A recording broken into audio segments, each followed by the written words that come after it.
کہ چین آپ کو جب ہر طرح کی سپورٹ پرووائڈ کرتا ہے جب آپ مشکل میں ہوتے ہیں، تو کیا ہم افورڈ کر سکتے ہیں کہ پبلکلی ہم چین کو کچھ پالیسیز کے اوپر کرٹیسائز کریں یا سپورٹ نہ کریں؟ آپ نے دیکھا کہ حافظ سعید صاحب اور ان کے ساتھیوں کو بھی ہم نے جیلوں میں پہنچا دیا، اور بھی بہت سے ایکشنز لینے کی کوشش کی، لیکن فرینکلی مجھے نہیں لگتا کہ پاکستان اس میٹنگ میں بھی گرے لسٹ سے نکل۔ جیسا کہ آپ لوگوں نے انٹرو میں سنا ہے کہ پاکستان جو ایک آتنک کا ملک ہے اور F A T F grey list میں ہے، 22 فروری کو یہ فیصلہ ہونا ہے کہ پاکستان گرے لسٹ سے باہر جائے گا یا پھر گرے لسٹ میں ہی رہے گا یا پھر بلیک لسٹ ہوگا۔ لیکن جیسا کہ آپ لوگوں نے انٹرو میں سنا، پاکستان کو خود یہ امید نہیں ہے کہ وہ گرے لسٹ سے باہر نکل سکتا ہے، تو پھر ہم یہ امید کیسا کر لیں؟ باقی اس ویڈیو کو دیکھیے، لیکن ویڈیو اچھا لگے آپ پورے چینل کو سبسکرائب بھی کریں، بیل آئیکن کو پریس کریں اور ویڈیو کو لائک شیئر ضرور سے کیجیے گا۔ ملاقات کریں گے اگلے ویڈیو میں۔ جے ہند، جے بھارت۔ سلمان صاحب، یہ جو اکانومی کی جب ہم بات کرتے ہیں، پہلے جب سیکیورٹی سینٹرک ہماری پالیسیز ہوتی تھیں، ہم امریکہ کے ساتھ کوآپریٹ کرتے تھے، اس کے بدلے میں ہمیں امریکہ گرانٹ بھی دیتا تھا، ہمیں بیل آؤٹ بھی کرتا تھا عالمی سطح پر۔ تو ابھی جب ہم اکانومی کے اوپر شفٹ کر لیں گے اپنے سارا فوکس، چونکہ پاکستان کے پاس دینے کو شاید اس طرح کچھ نہیں ہے، تو یہ جو معاملات ہیں جیسے ایف اے ٹی ایف کے اندر امریکہ کی سپورٹ یا پھر آئی ایم ایف کے بورڈ کے اوپر کبھی ہمیں اس کے ووٹ کی ضرورت ہوتی ہے، تو کیا آپ کے خیال میں پھر امریکہ اس کو بھی جب میرٹ پہ ڈیل کرے گا تو ہم وہ اس کے جو بینچ مارکس ہیں وہ پورے کر سکیں گے، یا پھر اگین یہاں پہ چیزیں پولیٹیکل ہو جائیں گی؟ دیکھیے جی، بات جو اب جیو اکنامک کی بات کر رہے ہیں اس میں یہ ٹھیک ہے، ایف اے ٹی ایف ایک وقتی قسم کی چیز ہے جس کو انہوں نے پولیٹیسائز کر دیا اس انسٹرومنٹ کو، اور اس کو ایز اے کوئرسیو انسٹرومنٹ استعمال کرتے ہیں، خاص کر پاکستان کے خلاف ہندوستان کے کہنے پہ۔ اس طرح ہمیں ان کی ضرورت definitely world bank, Asian development bank اور آئی ایم ایف وغیرہ میں ہے۔ وہ تو میرے خیال میں کوئی اتنی بڑی چیز نہیں ہے۔ ہم جو اکنامک ٹرانسفارمیشن کی یا ویژن کی بات کر رہے ہیں، اس میں یہ ہے کہ اس خطے میں جو ہے امن سلامتی اسی وقت ممکن ہے جس وقت کہ یہاں کے معاشی حالات جو ہے ان کو بہتر کیا جائے۔ اس میں پاکستان کا ایک اپنا بھی انٹرسٹ ہے۔ یہ جو سی پیک کا جو پروسیس ہے، یہی پروسیس ہے بیسکلی، اور سی پیک پلس بین جو ہے اس میں یہ ہے کنیکٹیوٹی ہے افغانستان کے ساتھ، سینٹرل ایشیا کے ساتھ، گلف کے ساتھ۔ تو یہ جس طرح سے چینی کہتے ہیں ون ون کوآپریشن کی ہم بات کر رہے ہیں، اور معید یوسف نے تو یہاں تک بھی کہا تھا کہ یہ جو کنیکٹیوٹی ہے یہ نہ صرف نارتھ ساؤتھ ہوگی بلکہ ایسٹ ویسٹ بھی ہو سکتی ہے، اگر ہندوستان کے حالات کچھ بہتر ہو جائیں اور وہاں پر کچھ سینس پریویل کرے۔ مشیر صاحب قطع کلامی کی معذرت، اس میں ایک جو پوائنٹ ہے آپ جو فرما رہے ہیں سی پیک، اب سی پیک جو ہے پاکستان اور چائنا کے درمیان ایک ایکسکلوسیو ایک ڈیل ہے، اور سی پیک آپ سے بہتر کون جانتا ہے is an extension of the B R I, اور بی آر آئی جب آ جاتا ہے تو پھر امریکہ کے لیے جو سب سے بڑا تھریٹ ہے وہ چین، اور چین بی آر آئی کو یوز کر رہا ہے as a foreign policy tool. تو پھر جو کامن گراؤنڈ جس کی طرف آپ اشارہ کر رہے ہیں وہ کہاں ہم پائیں گے؟ ہمارے پاس پوائنٹ آف اسٹرینتھ کیا ہے یہاں پہ؟ دیکھیے بات یہ ہے نا جی کہ یہ تو امریکہ پہ اب منحصر ہے کہ وہ کیسے اپنا، ان کا کیا کانسیپٹ ہے۔ ابھی تک جیسے آپ صحیح کہہ رہے ہیں کہ جی وہ بی آر آئی کی مخالفت کر رہے ہیں، وہ یہ سمجھ رہے ہیں کہ بی آر آئی ایک اسٹریٹجک ٹول ہے چین کے پاس۔ میرا نقطۂ نظر، اور میرے خیال میں میرے ساتھ بہت سارے لوگ ہیں پاکستان میں جن کا نقطۂ نظر یہ نہیں ہے۔ چین کی اگر اپنی آپ ڈیولپمنٹ دیکھیں تو انہوں نے اس ڈیولپمنٹ کو as a strategic priority number 1 اس کو پرسیو کیا ہے۔ اسی طرح سے جتنے بھی اور ڈیولپنگ کنٹریز ہیں ان کو یہ حق پہنچتا ہے کہ وہ اپنی حالات کو بہتر کرنے کے لیے تعاون کریں۔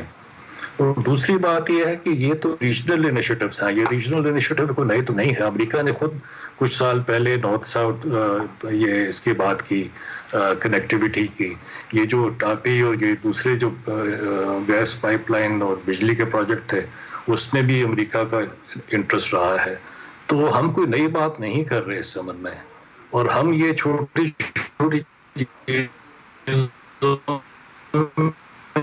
اچھا سلمان بشیر صاحب، بالکل آپ یہ کہہ رہے ہیں کہ یہ نئی بات نہیں کر رہے، لیکن اس جو رپورٹ کے اندر کچھ انٹرسٹنگ چیزیں بھی ہیں۔ فار ایگزامپل اس میں یہ کہا گیا ہے کہ پاکستان کی جو پالیسی ہے ہمیں بلینکٹ انڈورس نہیں کرنا چاہیے جو چین کی ڈومیسٹک اور کچھ جو دوسری پالیسیز ہیں، کیونکہ اس سے ہمارے جو انٹرسٹ ہیں یا ہمارا اصولی موقف ہے وہ کمپرومائز ہو سکتا ہے ہیومن رائٹس کے ایشوز پر۔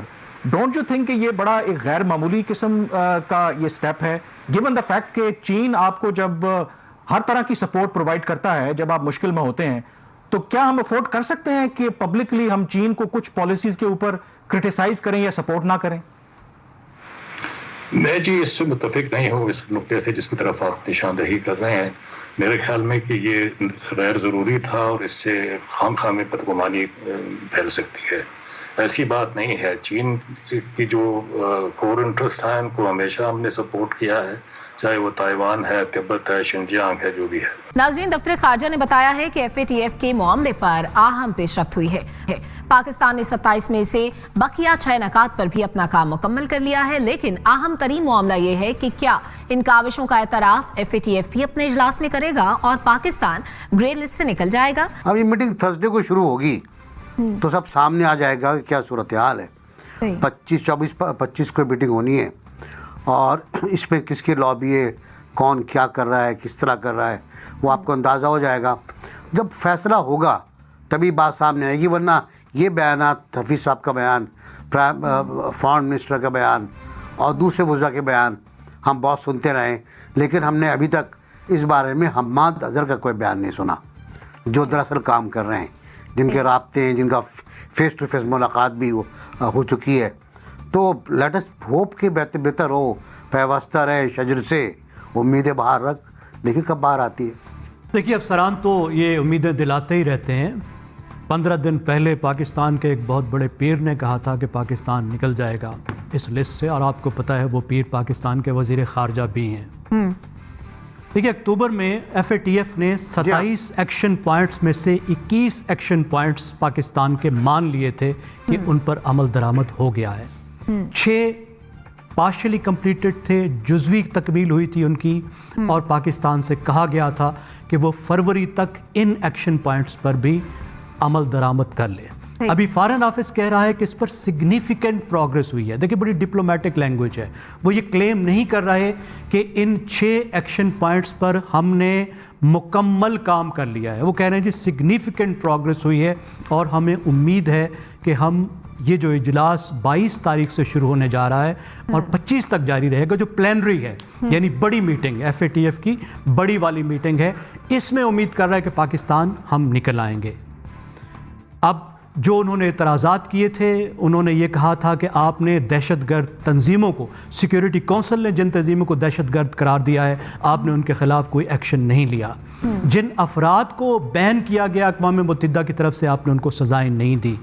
اور نارکوٹکس اور جو قیمتی پتھر ہیں ان کی سمگلنگ سے جو پیسے آتے ہیں ان پر آپ نے فائنانسنگ پر، ٹیرر فائنانسنگ پر آپ نے کام نہیں کیا. تو ان کو بڑے بڑے اعتراضات تھے، اور پاکستان نے اس عرصے میں بہت کچھ کرنے کی کوشش کی. آپ نے دیکھا کہ حافظ سعید صاحب اور ان کے ساتھیوں کو بھی ہم نے جیلوں میں پہنچا دیا، اور بھی بہت سے ایکشنز لینے کی کوشش کی.